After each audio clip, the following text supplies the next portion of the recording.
there you go.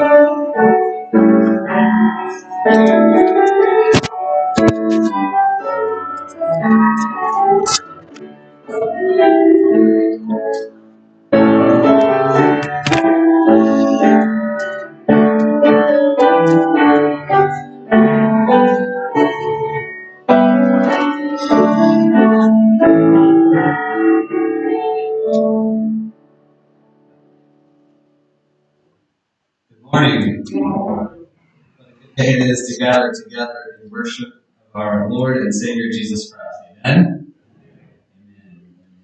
It is good seeing all of you here.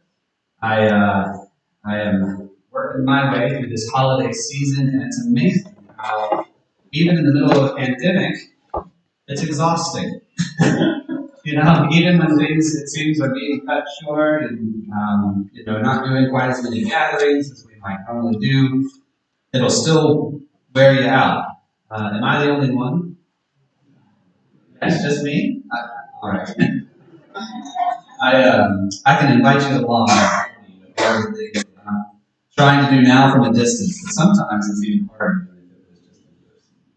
But no, welcome to all of you. I hope that today is truly a day of peace. That's what we're acknowledging on this second Advent Sunday.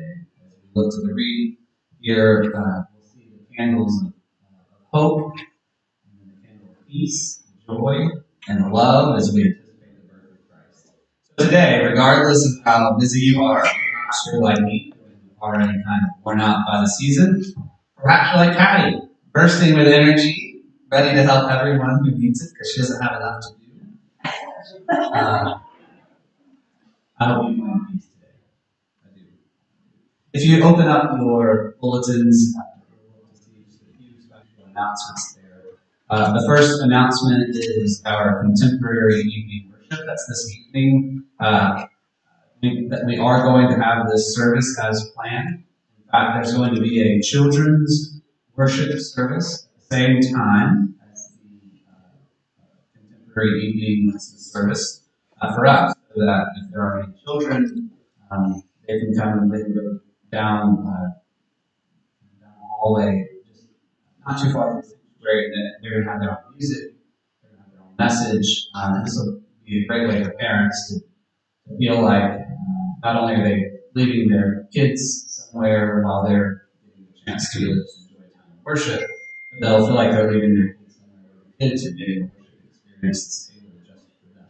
So that's going to be this evening at 6:30 at Wesley, UMC. I do hope there is a showing from both churches, even though it's being hosted there. If there is a good showing from either church or from both churches, then I assume that we'll try this again sometime in January.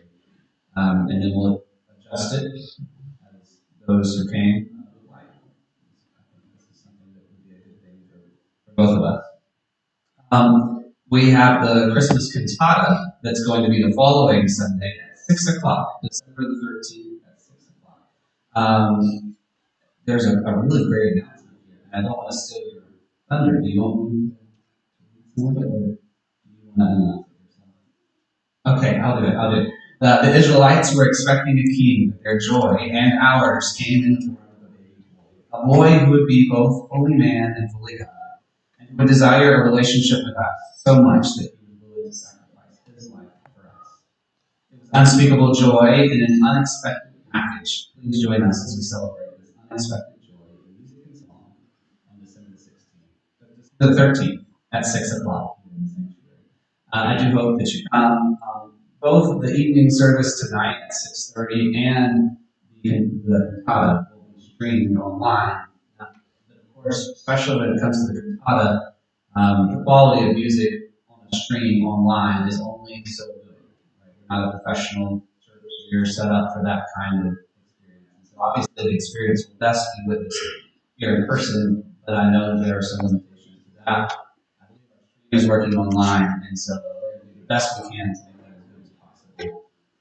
But do know that there will be both of those events streamed. And then also, we do have our Christmas Eve service planned. On Christmas Eve, there's actually going to be two services. One is going to be at 4 o'clock, and That one's going to be hosted at Wesley United Methodist Church, and then we'll have our standard service here at La Villa at 6. The reason why we're doing one at 4 is because I'm becoming increasingly aware of how difficult it is for some people to get out after dark. And so this way, if you have a service at 4 o'clock, then you can still have your Christmas Eve service, but when you leave, you don't have to worry about driving home in the dark. So if that's something that is of interest to you, please know that we'll be doing that service there at Wesley at 4 o'clock. Do we have any other announcements?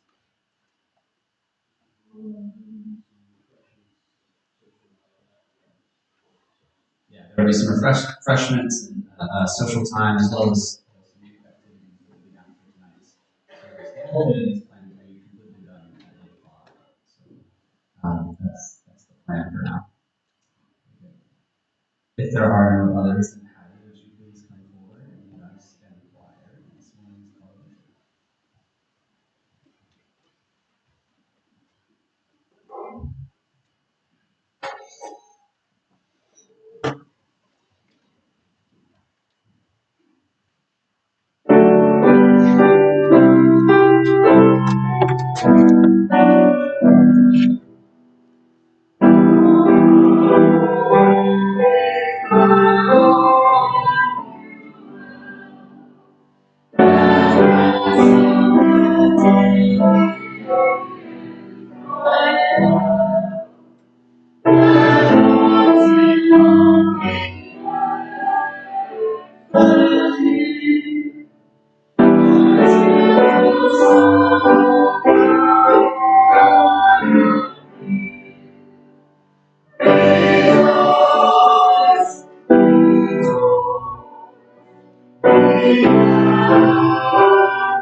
Unlike Josh, I find Christmas exhilarating.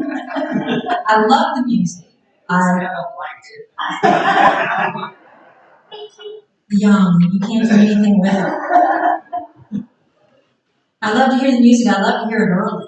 I know that Josh doesn't like anything until after Thanksgiving. And not to shame him or anything like that, but really, is it ever too soon to celebrate the birth of Jesus? I'm just saying. So what I'd like to do right now is sing about Christmas, hymn number 237, Sing We Now of Christmas, and let's sing all 5 verses just to pump Josh up.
Good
morning.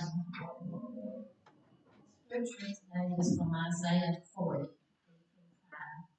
The voice of him that cried in the wilderness, prepare ye the way of the Lord, make straight in the desert the highway. Every valley shall be exalted, the mountain and hill shall be made low, and the crooked shall be made straight, and the rough places plain. And the glory of the God of the Lord shall be revealed, and all flesh shall see it together in the mouth of the Lord.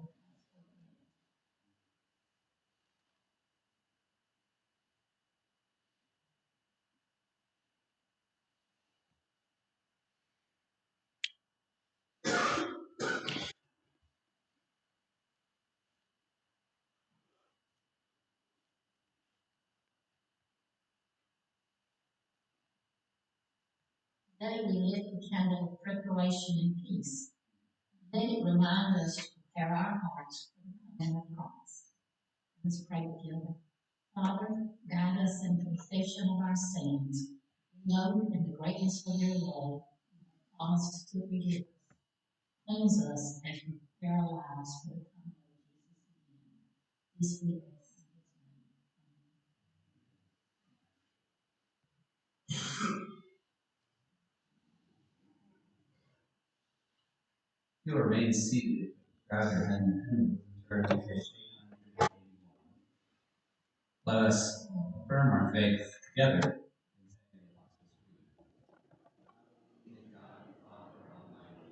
Maker of heaven and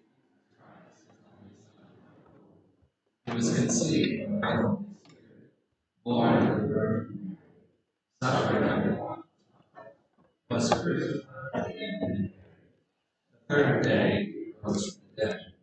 He ascended in heaven, sitting at the right hand of God the Father Almighty. From thence he shall come to judge the quick and the dead.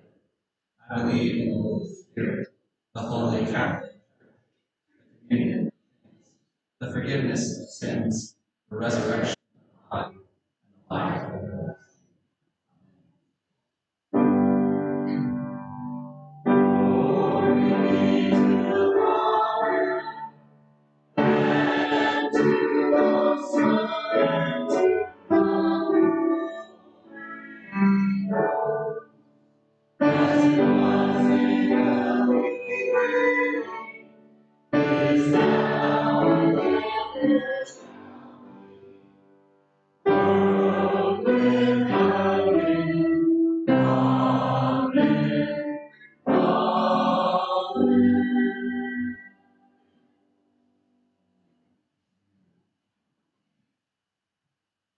I wasn't trying to sound like a downer. I guess I'm realizing now that maybe I came on to say that things are worse for me than they are. I'm pretty happy. I'm but that hymn did help. So thank you, choir. No, I think about this idea of peace, I guess, and that's really what was on my mind. Idea of the preparation of peace. And I think for me, there are things that cloud that out. And the irony is that this holiday season, which can be so busy, so full of so many different kinds of distractions, can be the very things that block out the peace that I know that is to be mine during this season. So I hope it's something that you are considering yourself. I actually want to take just a moment to reflect on that. Actually, to ask if you will reflect and ask you a question. What are some things that you hope to be at peace in your heart, in this world, around you this week? And it may begin with a more simple question, which is this: what is peace to you? What is peace? Does anyone have anything they would like to share about their definition of peace? Perhaps a picture of peace, a memory of peace, something that you hope to be at peace. I'm going to give you a chance now to say that. My children were young. When they were asleep, that was not playing sleeping. They were sleeping. I think a lot actually about hearing just gosh, how this what that must be. I had to my children. I remember our second Emerson. Emerson was crying so much in the hospital that Brittany was getting to sleep, and the nurses already come in every 2 hours and check you and all this kind of stuff. So she couldn't get sleep hardly at all. But there was this time where I said, you know what, I put Emerson in the car. They had that car, bassinet on the car. And I started, it was like 2 a.m., and I started to roll her around the halls so that Brittany could get some sleep. And the nurses came running to me saying, nobody can be in the halls. Nobody can be in the halls. So I grabbed the baby, and I'll never forget, she got quiet, and I just put my back against the wall right at the entryway of the door. I didn't want her to be disturbed. And then just slid all the way down to the sitting position. And for about 30 minutes, I held her, right? So that really have that kind of sleep. But truly, what a peaceful, I just remember kind of, that stands out to me. Any other images of beautiful sunsets? Yeah, absolutely. Campfire. Songs.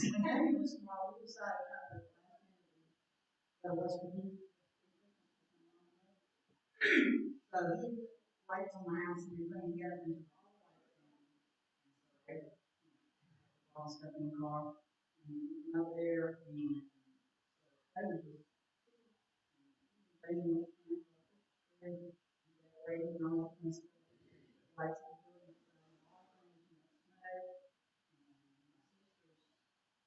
snow, son, grandsons came. Family. Right away.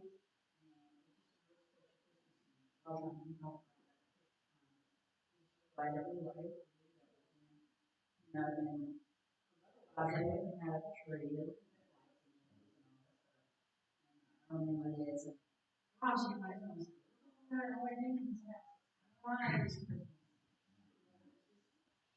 Family coming.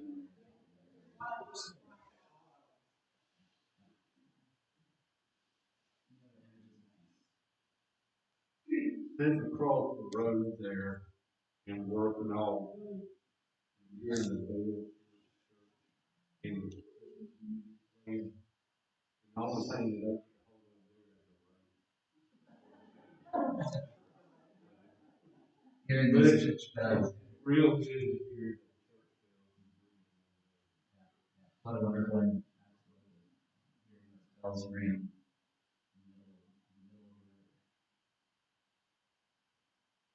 I want you to sit with this question. I feel like we could be here for a long time talking to this.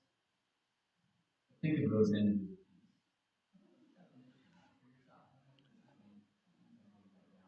yeah, Ron. Probably call him.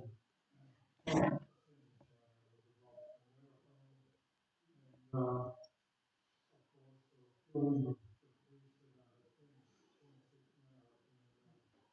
And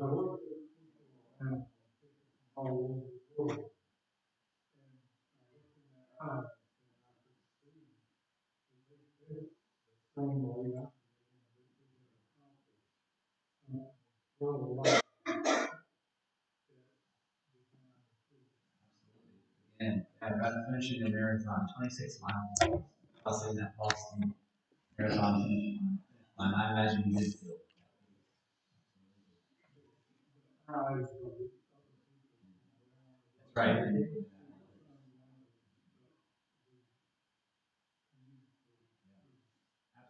End of a ball game. Yeah. End of a big ball game, right? Whether you won or lost, sometimes not when you lost. Anger, rage.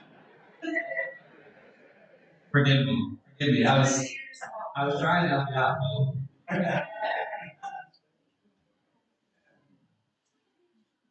Think of these images of peace. Your definitions. Let it live with you. That's the stuff. You have any prayer requests? Before I answer the question, I guess I should have said that let's continue praying for Martha and Blair as she is continuing to recover her hand. I mentioned that I'll be praying for her, and she also has a procedure of sorts coming up, and they just asked for some prayer, so I'm sure to mention her name. Do we have any other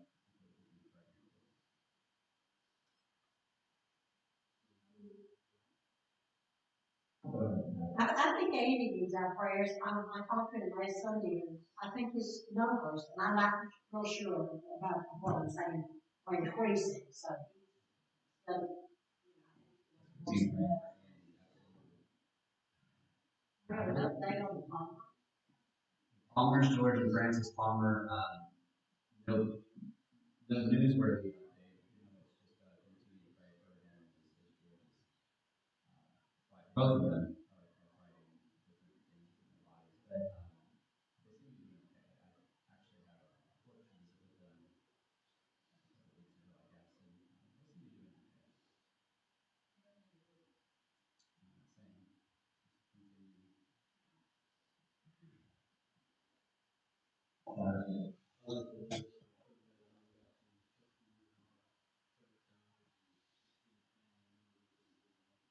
to be doing okay. Same, continue. Continue praying for all those impacted by COVID.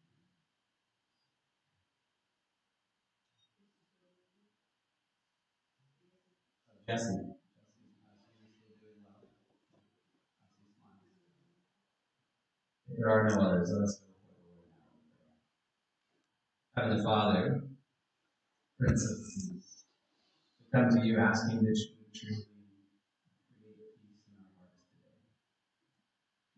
peace in our hearts today. Peace in our minds, peace in our bodies, peace within our spirit. Lord, may Christmas come alive for us. Lord, that we don't just look as people who are worn out, but Lord, as people who are rejuvenated by the season as it is. Lord, rejuvenated not because we can do that ourselves, not because the music is up, not because any person does that for themselves, but Lord, let us be rejuvenated because your Spirit comes alive within us, which is a reflection of the music we sing, the thoughts we think, the words we say, that which we hear, that which we ingest and do. But Lord, I pray that your Holy Spirit would truly come alive within us, that there would be an advent of sorts within each of us as we go from here. Lord, I pray that others would see our Advent candles burning, and they would be aware that there is something happening within us as we go. Lord, we pray for those who we lifted up by name for now, Lord, whether it was for healing, for comfort, some type of assurance. Lord, I pray that your grace would be with each of us who sat with prayer requests that are on our hearts. Some that we can't feel comfortable saying aloud. But Lord, I pray for each of those, Lord, that you come alongside them. Not feel so alone. Lord, you're a good God who visits with each of us. And Lord, you care for us tenderly like a shepherd. So Lord, we remember you, remember your voice. voice that taught us to pray.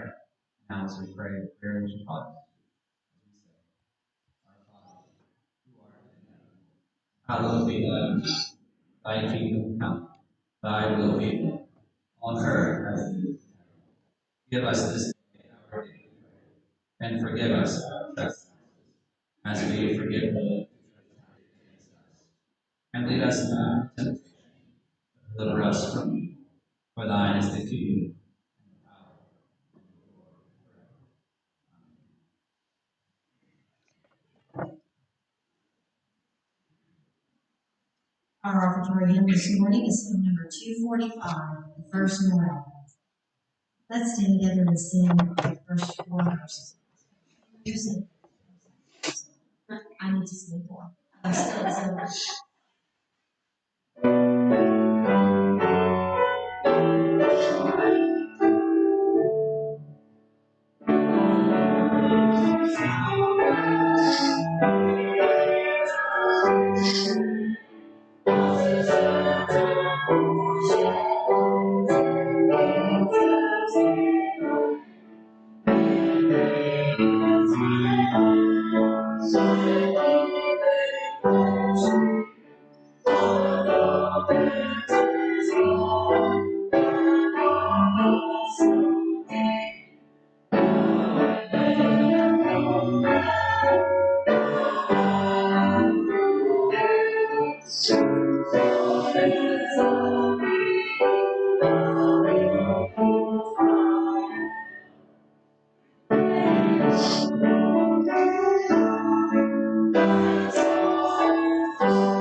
Continue together in worship, the giving of our tithes and offerings. Let us pray. Heavenly Father, we come to you once more in full gratitude of what you do for us. Lord, today we thank you for the peace you give us. I pray that today's offering is given with the intention of bringing more peace into the world, more peace into our world. Lord, I pray that today you would bless not only that which is given, but also those who give, Lord, as they intend to do the same. It's in your holy name we pray.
Why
I don't like Thanksgiving.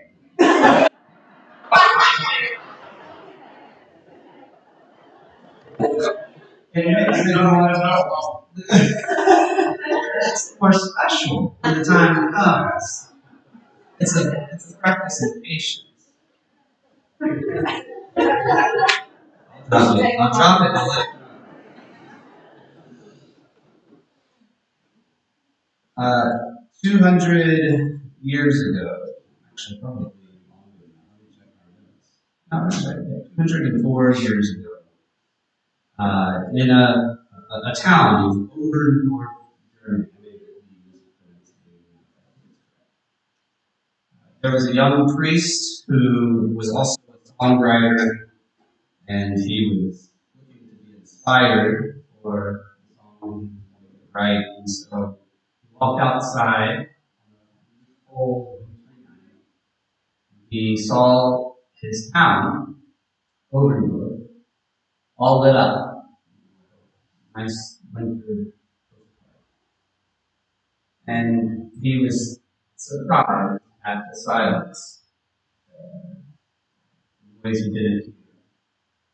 He saw all the windows lit, the home, things that would normally be making noise. None of those things were at work that night. And instead, all he saw was just a beautiful, silent night. So that young priest would go on to write the words that we now know of Silent Night. We sing these words, of course, every Christmas. They sing that song for the very first time on Christmas Eve.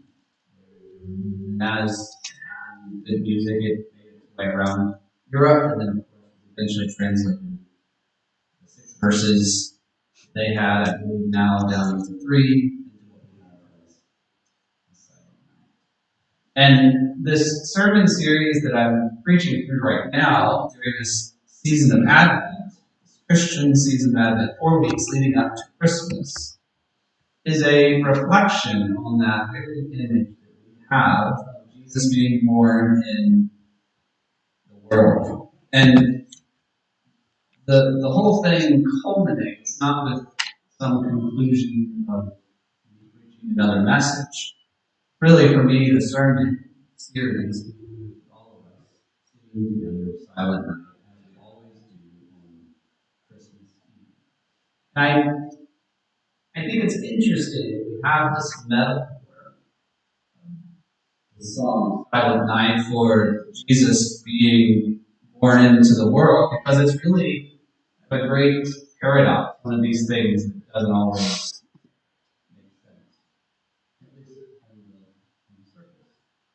Because when Jesus was born into the world, I imagine it was not very silent, right? One of the reasons why a sleeping baby is so perfect is because all the time that you don't get that is quiet and that is frustrating and that is so that requires so much work of us.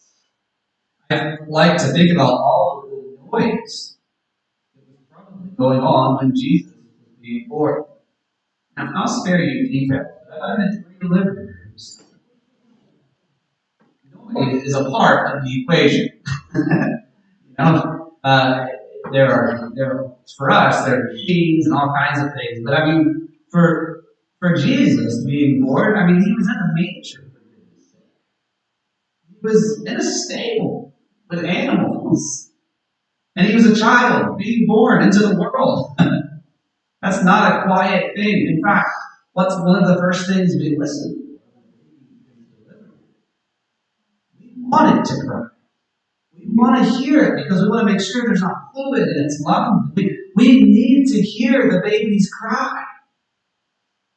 Well, that wasn't a silent night. It was noisy.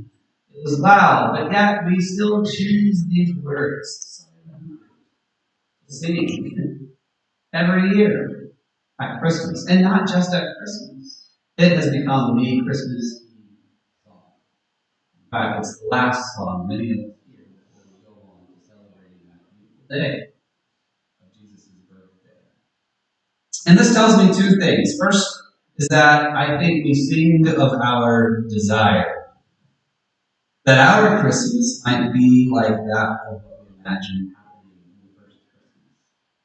I think that we wish for a peaceful, silent kind of Christmas for ourselves.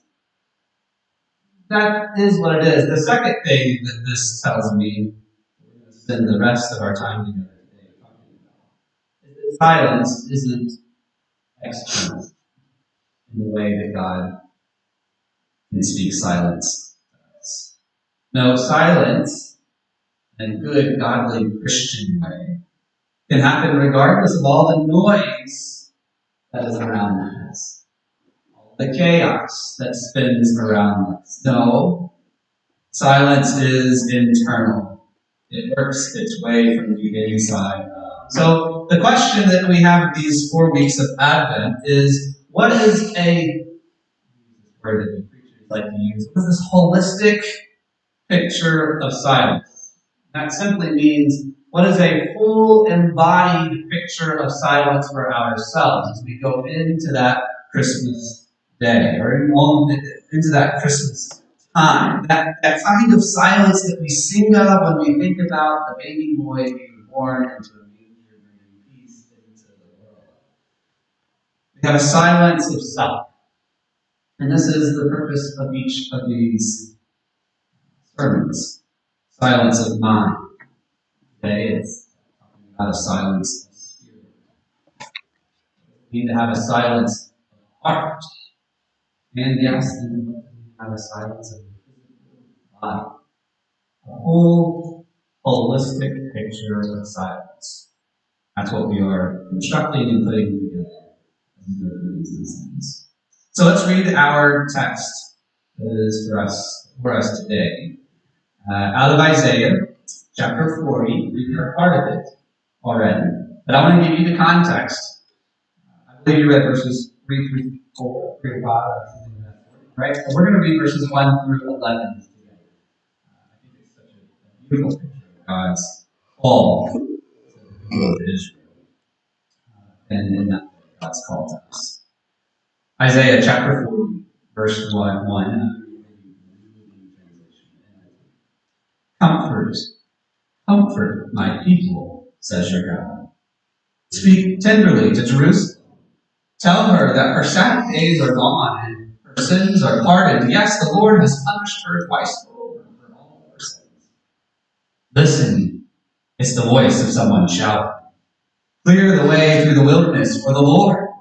Make a straight highway through the wasteland for our God. Fill in the valleys and level the mountains and hills. Straighten the curves and smooth out the rough places. And then the glory of the Lord will be revealed, and all the people will see it together. The Lord has spoken.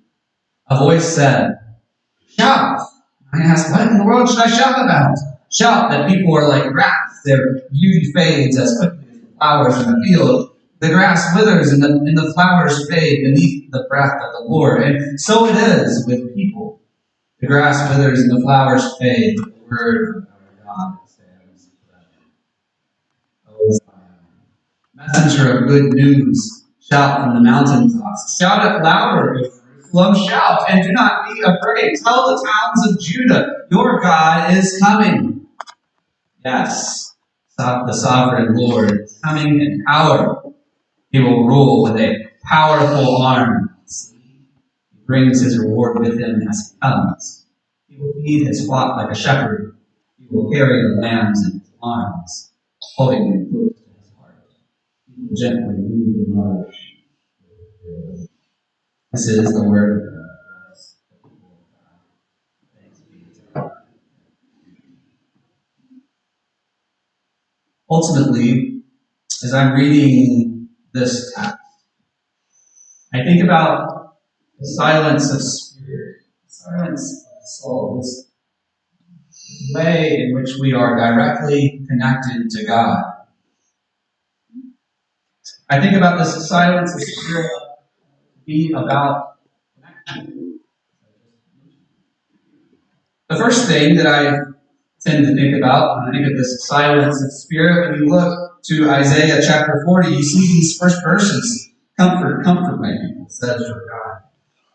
Idea of comfort. But really, I think about a connection to God's justice in the world. We're going to really highlight two verses here, verse 3, and then we're going to look at verse 6. In verse 3, we see this, a voice of one calling, or as it's translated in the New Living Translation, a voice of one shouting in the wilderness to prepare a way for the Lord, make straight the desert and the highway before our God. You know what that means? It means that God is able to rule regardless of the circumstance that we have in this life. Regardless of what we see happening in the world today, God is in control.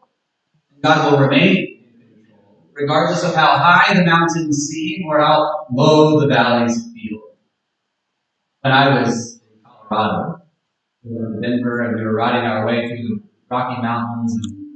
And the first couple of days, we only saw the edge of the Rocky Mountains. I know some of you, we've talked about this a few times now, so I know that some of you have been there before, but I remember thinking, okay, the Rocky Mountains, those are big mountains, you know, you kind of see them, and we rode through just kind of the edge of the mountain range there, which it's right there, Denver sits on the eastern side of the Rocky Mountains. Then I realized that there are two types of Rocky Mountains. There are the Rocky Mountains, and then there are the Rocky Mountains. Because when you start driving in, these things are huge, they're breathtaking. It's all you can do to ride along the ridge of some of these mountains, the edge of them, and not feel like you're about to fall to the abyss. It feels like it's a bottomless valley. They are massive. What the psalmist, or what the prophet Isaiah is trying to tell us is that regardless of how big the mountains seem or how low the valleys feel, it does not matter because God is sovereign. This is what the voice is shouting. It's shouting into the wilderness. It's giving direction to those who are lost in the wilderness. I've said this before, but for us, the idea of wilderness can be enticing. Oh, we like vacation in the wilderness. We like to go into the wilderness for fun. But for the people that would have been hearing this, the wilderness was not a fun place at all. It was a place of unknown. It was a place where people went and did not come back. It was a place where when you go into the wilderness, if you get lost, if you get confused and something happens, there is no reparation there. There is no way to fix your circumstance. You just have to hope and pray that someone else might come along that could help you. And this is the voice that is shouting out into the wilderness that the God of justice will come and He will rule and He will do things in the way that God intends for them to be. The first idea of a silent spirit is to have a connection to God's justice in the world. And the second is actually about being a connector of God's direction for the lost and confused. Because, you see, what was heard as a voice calling out in verse 3 is to become your voice for others. A voice says, now that you've heard the voice crying out, you cry. Right? A voice says, cry out. And, well, what should I cry? Well, you should cry that all people are like grass. And all their faithfulness is like the flowers of the field. What begins in the shouting of one who is a participant of God's kingdom becomes your beacon call to those who are not yet there. Because once you have heard the voice, it becomes your responsibility to be that voice for others. I'll never forget a few years ago during the snow apocalypse that shut down Atlanta. I've shared part of the story before. But we got just a couple of inches of ice in Atlanta and the whole place panicked. Of course, it was a real serious situation because there was all that black ice on the interstate. The satellite images and the helicopter images. The cars were abandoned on the side of the road, and the highways and interstates were all blocked and locked up because everybody tried to be in Atlanta to get home at the same time. And out well in normal circumstances and conditions, but when there's black ice all over the roads, it's even worse. My wife, Ricky, was one of those cars. And it got to be about 9 o'clock, 10 o'clock at night, and I got very concerned for her. Because we began to realize that whatever was happening at 9 and 10 o'clock at night was going to stay that way until the morning. Because ice doesn't melt at night. It only melts during the day. And I got very concerned for her because I know in my imagination what could happen to someone who's stuck in their car all by themselves on the interstate, where no police can come, where the police are all extended, the hero units are all being utilized, and so I got my backpack and I got my little 2001 Toyota Corolla that could barely make its way up the interstate anyway, and I drove it as close to the interstate as I could get. I was impressed with how far I could get it. I got to about maybe a mile from the exit that she was on. And I ran down the exit ramp. I had a backpack, some bars, and some drinks, and some things. I was going to rescue my bride. And I'll never forget running down the exit ramp. And as I ran, there were all these other people sitting in their cars. And they saw me coming with a backpack. They knew what I was doing. And every one of them was asking me what to do. I'm just trying to get my wife so we can go to the Waffle House and then go home. I'm just trying. But every car, there was a driver leaning out the window. They thought I was the one coming to offer them help. And I basically had to tell each one of them, good luck. Okay. You're going to be sitting here all night long. And they wouldn't. The voice of those who hear, it becomes your responsibility. I could have ignored all of them. But all I did for each one was to give them the best information I had. It's all about you're probably going to be here. And I did for every person who saw it. I was on my way to help my bride. But for each person along the way, it was my responsibility because I heard the voice. I had the information. I had the news of what to say. You see, Jesus embodied these things himself. He was born into the world. He put his heavenly witness to earth. He had already experienced it with God. He chose to be with us. Born into that manger with his heavenly witness, the peace that I pray that we can hear today. It might seem strange that a text that begins in comfort moves on towards all of this shouting, all of this noise. It's almost as though noise is something that happens externally, as I said, and comfort is something that happens in our hearts. It happens in here with us. The idea of a silent spirit sounded awkward to me until I began to rephrase it to something that's more familiar. How many of you have ever prayed, God, quiet your soul? The psalmists say it often. In Psalm 62, the psalmist says, my soul, quiet your God. This is to say, calm the things down, not around me. Calm myself down within me, that I may be fully connected to you and to your will for my life. There's another way of saying, be still. Have you ever sung that hymn, Be Still? I don't know if we have it in our hymn. Do we? I meant to look.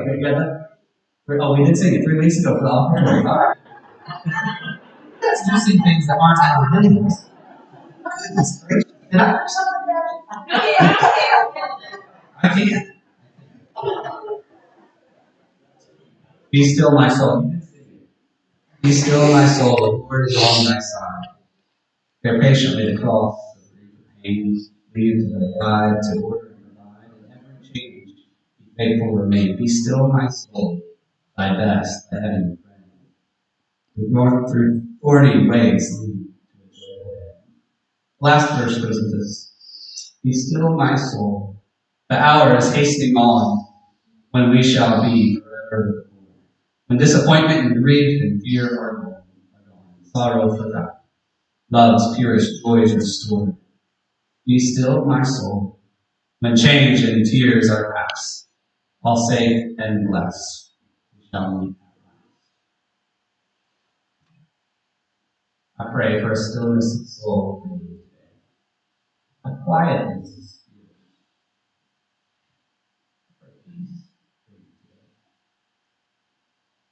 tonight at 6:30 at Newcomb. We're going to have a temporary Christmas service.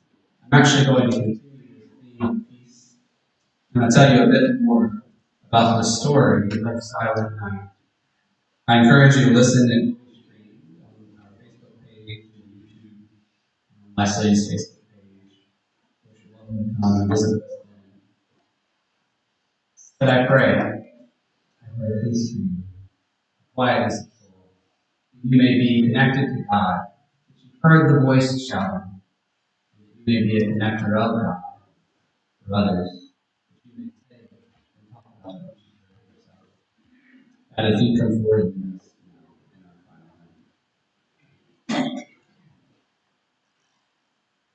final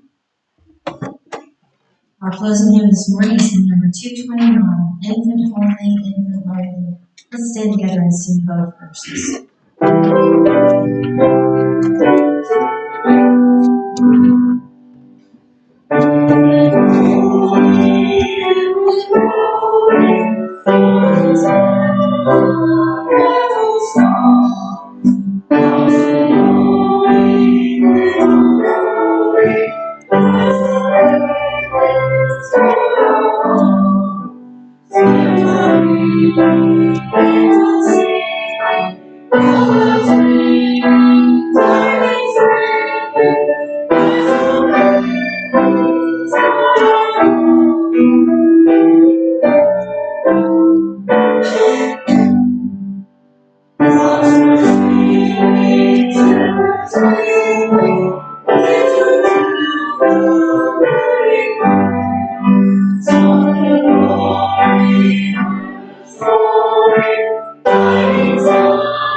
Silence of spirit happens regardless of the noise about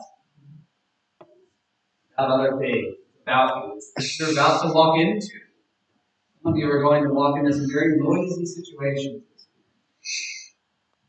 And I pray that you're able to walk into those things, that you're able to harbor the silence of spirit as you hear the voice shouting God's goodness and God's care.